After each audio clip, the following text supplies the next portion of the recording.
Attention, citizens. It's time for Super Pulp Science.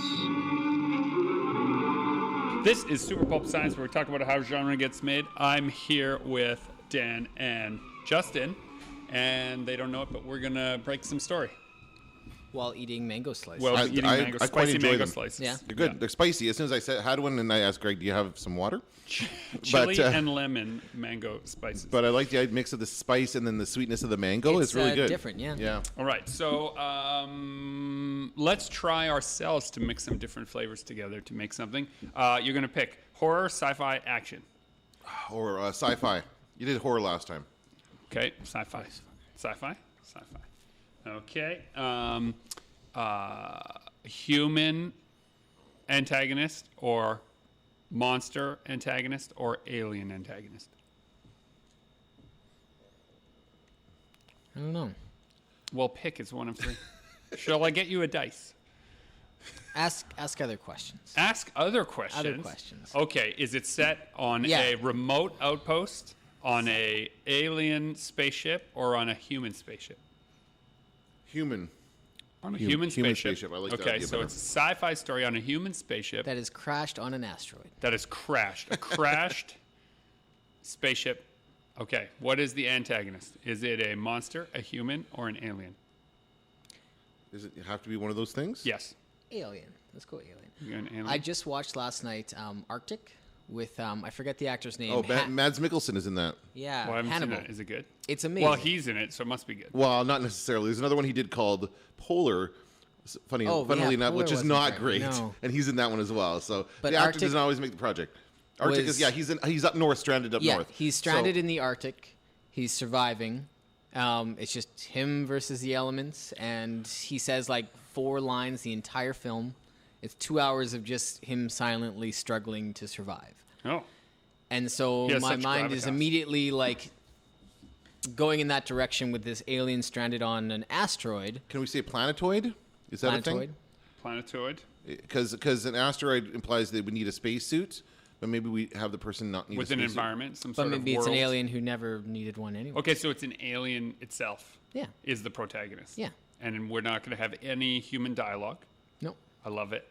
And he's learning to survive, but he has different needs than a human Yeah, would, right. And so right? we reveal through good visual storytelling how the So, alien is different. when you're stranded in the Arctic, what are your first things you're going to need? You're going to need Well, you need Shelter, it's food. Maslow's hierarchy of needs. Yeah, You yeah. need food, shelter, right?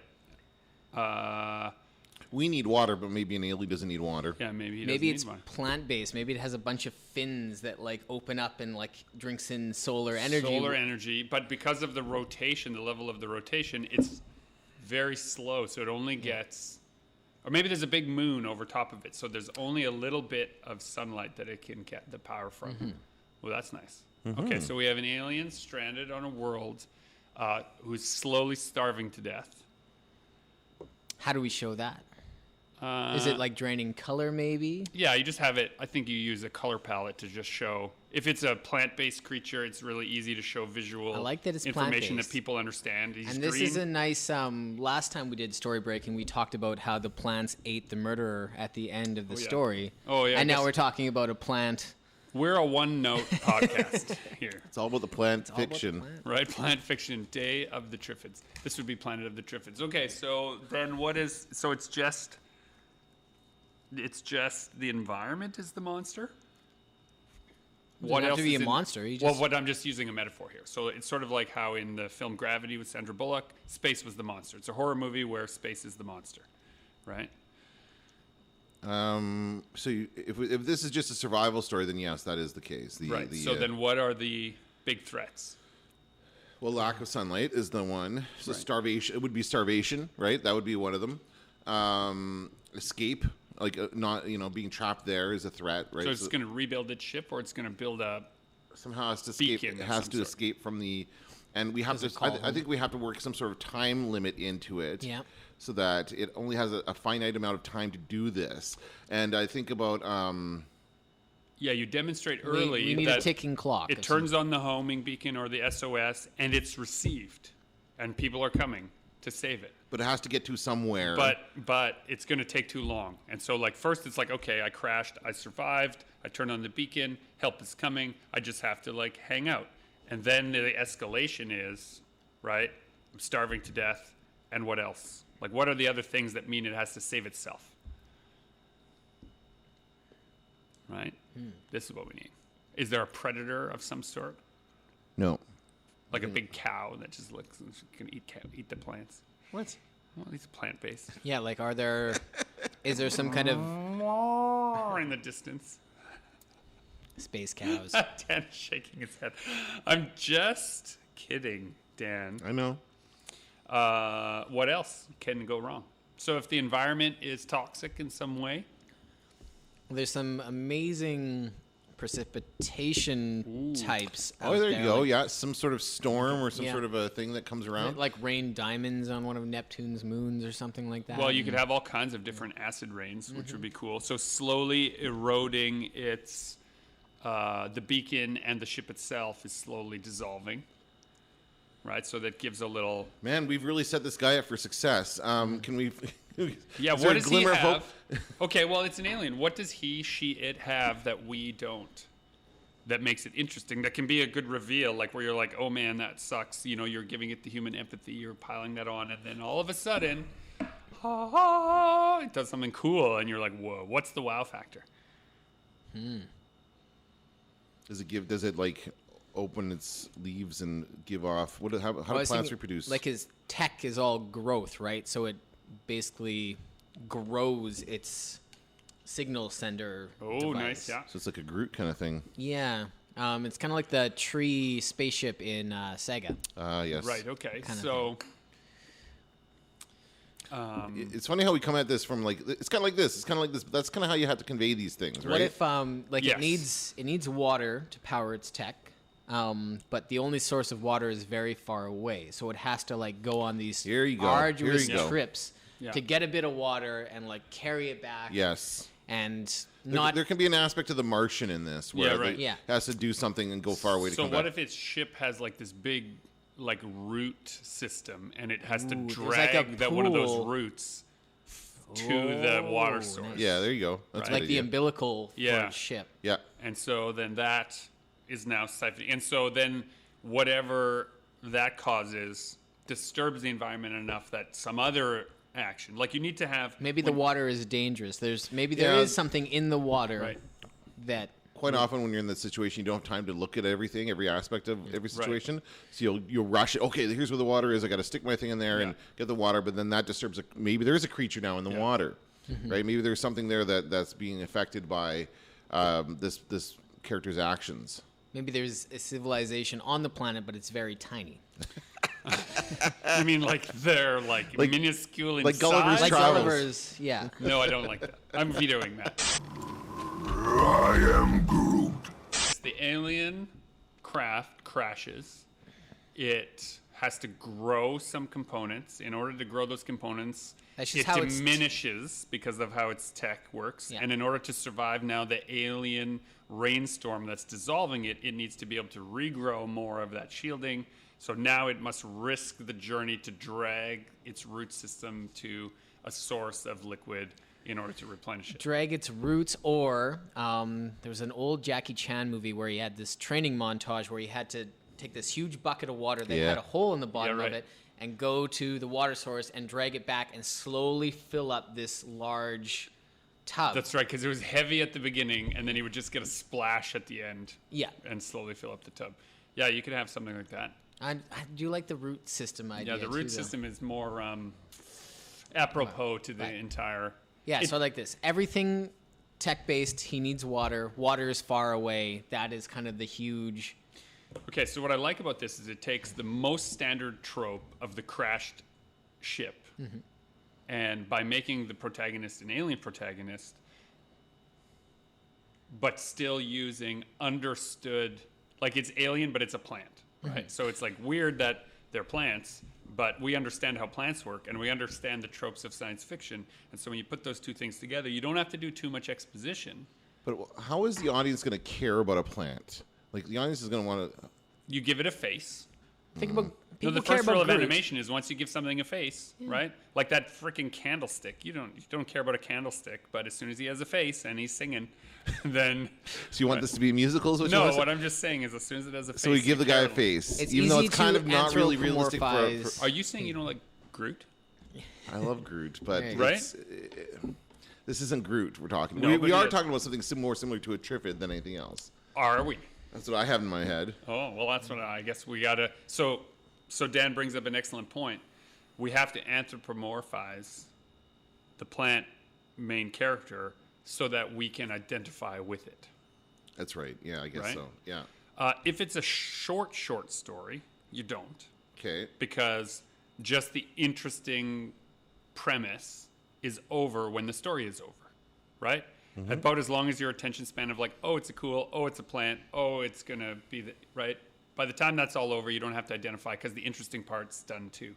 If it's a longer story or film or graphic novel or narrative, then you must have a way to identify it. Yeah. So you have to show it in pain. You have to show it suffering. You have to give it a face with features that match your own, and those trigger all of those parts of the your own human anatomy that make you go, ooh, ouch, right? Yeah. Okay. When it starts to wither, you have to, right, show its weakness. Is it enough to have like a semblance of a face, like something like Yeah, I approximately? think- You don't have to have a cartoony face like with a grin. You can just have a No, semblance, yeah. like 2 eyes and a mouth. would Yeah, maybe 2 be eyes, a enough. nose, and a mouth. I think you're probably Not all even right. a nose. I don't think we need No at this nose. point. Yeah. I think it's Dan knows, no nose. if I were Just to saying. draw this, I'd want nose it. is a pretty useless thing to begin with. Yeah. What? It's tech to have some kind of bioluminescence, so Oh, like yeah, it's glows. like some kind of glowing thing. We can almost something that resembles a map, so it can see where the water is and blah blah blah. And you could have that in the creature itself. It lights up and like maybe, it's a very healthy blue and stuff at the beginning, and as time goes on, it goes yellow and orange, and then starts Ooh, to I have die. some Like stakes that we can raise. Right. What if one of the aliens is awake and a few of the other creatures are like fruiting on the ship? They're like still connected to it. So he has to keep the ship alive because his crew is also, or the passengers or whatever, you can see them. in a type of like cryo or their Yeah, version of. I imagine them kind of like hanging like big fruit things Right. on the Yes. ship. Yeah, right? yeah. And inside you can see the same shape of the creature. And So it's quite a big ship. It's not. yeah, it's big enough yeah. that he can run around and he can do stuff, but it raises the stakes where we can show him caring for something else, which activates our empathy, right? Okay, the root umbilical idea. He starts dragging this towards the water. He goes and goes and goes, and Not like far enough. 20 feet from where it needs to, it runs out of. Yeah. So now he has to dig like a little river trench. Oh, to pull toward- the yeah. water back. Yeah, that's nice. I like that. And once it activates, we see the root grow and Yeah. stretch and do all that kind of stuff. But yeah, until then, there's just not enough resources.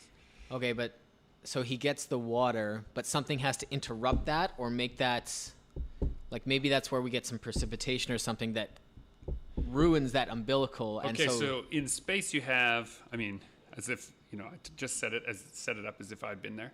Like in space, in my experience with space, you have a big moon casting a shadow. The temperature variation can be enormous. Right. So when the Yeah. sun is shining, the fluids are liquid, and when it's dark, they're frozen, and it doesn't work the same way, right? So the root system is only drawing that power when the fluid is liquid, but not when it's frozen. maybe it's almost like time stops because once it gets cold, like he's our trees, like he just goes into like gargoyle stone mode, right? Oh, like he becomes And corporeal. so his nights are completely, he can't do anything at night. So Yeah. we He could just- show things that come out at night that eat and gnaw at him. And he's like, just frozen in. what if there's some weird ice bug kind of like it's like elm beetles, right? That like come out at night and they slowly eat at him, and so you have those scenes where you see him being diminished and he can't help it, He can't but he do can anything. feel it, and you can watch. Oh, that's horrible. You're a monster, Justin. You're a monster. Why would think that was mostly why you. does this guy have to suffer so much? I didn't want him to get slowly eaten. That was all you. All right. All right. But I like the idea of not being able to move at night, but being aware of what's going on at night. Like that's kind of, you're frozen. And there's our ticking clock. He's getting withered. He's getting eaten away. Yeah, exactly. By these things that only come out when it's dark. Just like pitch black. I'm Groot. For the dear listener that is saying, okay, I'll say this. When you're starting out making things, you hate when other people compare it to existing properties because you want to believe. No. You want to believe that you as a creative person have something new to say. Once you get over that and you realize you're not special and that it's useful to use a vocabulary of pre-existing things. Isn't that how all movies are pitched? It's this meets this. That's like people. What was it that I think of Scott Ford in his Arkland? It's Zelda meets something. I don't District remember. 9. Yeah. So that's kind of like, that's really, and that you immediately know what that means. Right. Now it's made of different stuff. Yeah. Right. Once it's made. But in order for people to understand your story, you need a vocabulary that they understand. Yeah. Right? Yeah. Vocabulary is just your way of constructing metaphor. Metaphor is our way of bridging understanding around difficult concepts. Right? Metaphor is a technology. You think about it like that. And that technology only works when it has the right inputs. Right? And we have to have the same operating system in order for that metaphor to work. What did this podcast just become, a tech podcast? What happened? No, it became my dissertation on the way that stories are technology, right? Okay. They have Got to it. transfer information. Okay, so he's stuck, and by the way, we keep referring to it as a him, but it might not have a Let's gender. name it. Oh, that's a good idea. What was that? That's his name. Yeah. And I think there should be like little alien word bubbles and stuff. Like he is talking to himself, but Like we can't the understand little it. lines that Woodstock says. Okay, in so Snoopy. like if it was a graphic novel, we would use an alien language, and you could use the expressive font styles that you're used to in graphic novels to show agitation and to show, but no one would understand what he's saying. If it's a film, you just have him make agitated noises. You see, I always, not that I understand in filmmaking and television filmmaking the limitations of special effects, especially back when you go to Star Trek and that kind of stuff. Yeah. All the aliens are humanoid. All the aliens are, you know what I mean? That just kind of was the nature of it. You had to put some putty on somebody's face and you've got an alien. But I know that realistically that's very unlikely. No, yeah. In fact, I always want to fight against that idea of making it a humanoid, right? But you make a good point about it. That helps make the character, the audience, sympathetic to the character if we think that they're like this. So I don't know. I'm kind of, I don't want a Groot, but I don't want to. I don't want. It's somewhere between the Trivet and Groot. That's kind of what we want here. Yeah. I'm just looking at different houseplant names. Just maybe we can pick something out of maybe a Latin name or something. What's that? Chlory. Like chlorophyll. Phil. His name's Phil. Chlorophyll. First name Chlora, last name Phil. So Phil crashes his working title plant ship on an alien world, and the environment, right, and his own inability to deal with the inhospitable environment are the main threats. Yeah. Right? The beetles are not, in and of themselves, evil. No. They're simply a function of this world that he's not supposed to be on. Right? And in that way, I think you build some empathy with that character. On his first walk, he could go and he could see a little bit of plant life and like take notice of it. And then he goes a bit further and he sees that same plant life that's been eaten up.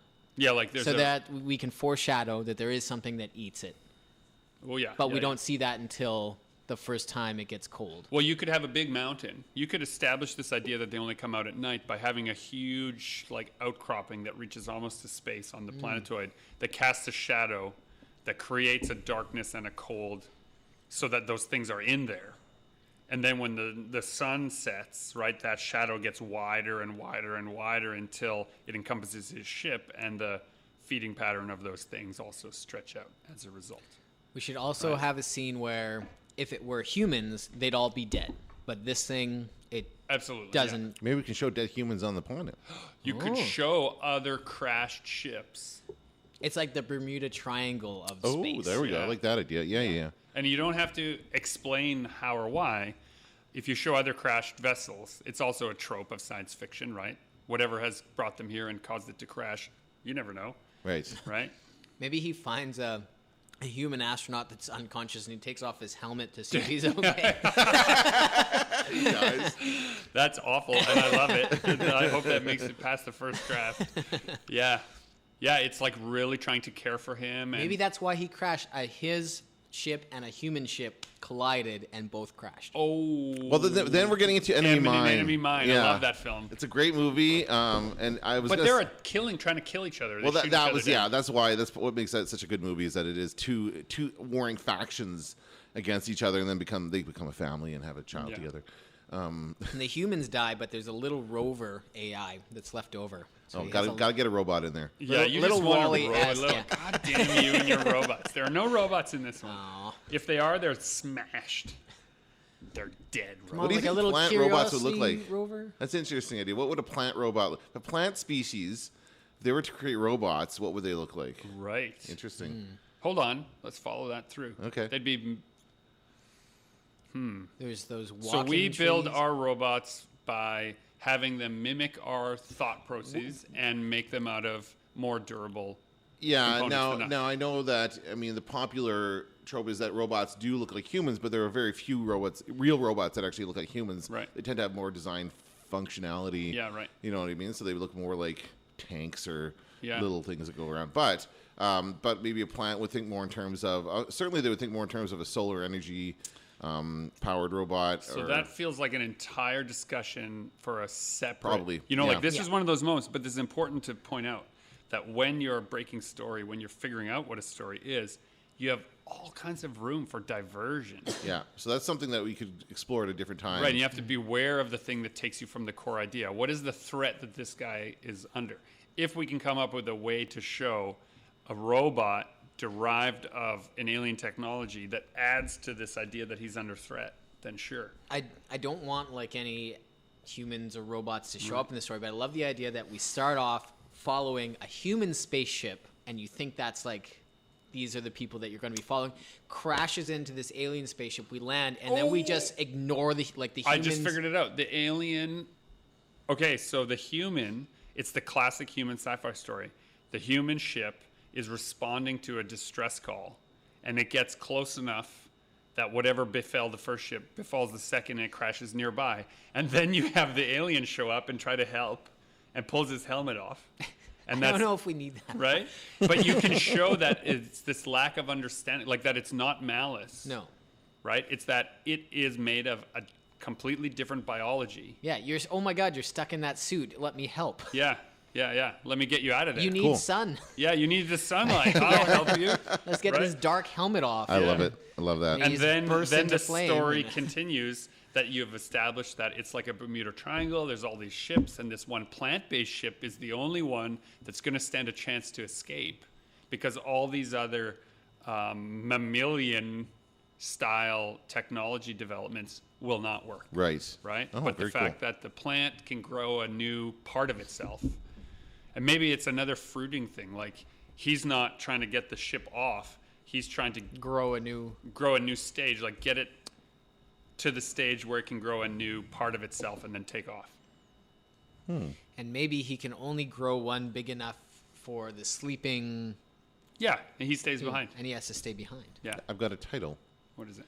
Deadheading. Deadhead. Oh, right. When you pull the just looked it dead up. stuff It's- off of plants. Yeah, that's our working title. Deadhead. There we go. Not to be confused with the fans of the Grateful Dead. Right. Maybe Who that's not a great also title. are really interested in plant-based medicines. Ha.